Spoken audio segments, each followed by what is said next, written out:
Russians marched through central Moscow in memory of Putin critic Boris Nemtsov. The former deputy prime minister shot dead in the shadow of the Kremlin while walking home from a nearby restaurant on Friday night.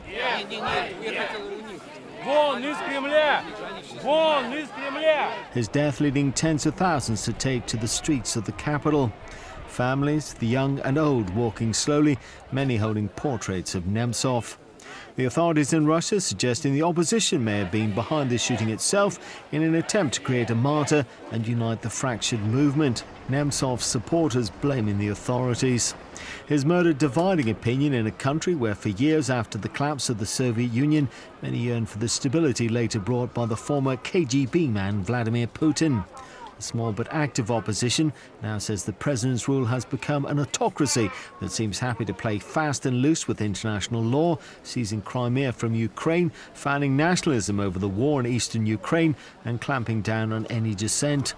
This Moscow resident saying too many Russians are asking too few questions of the state. Народ, который не хочет свободы. The people who don't want freedom, who are afraid of it, who believe everything they are fed by the mass propaganda without ever analysing what and where and how, this is the biggest problem, I think. Watched over by the Kremlin, flowers now cover the spot where Putin's outspoken critic was shot dead. Nemtsov's funeral will be held in Moscow on Tuesday.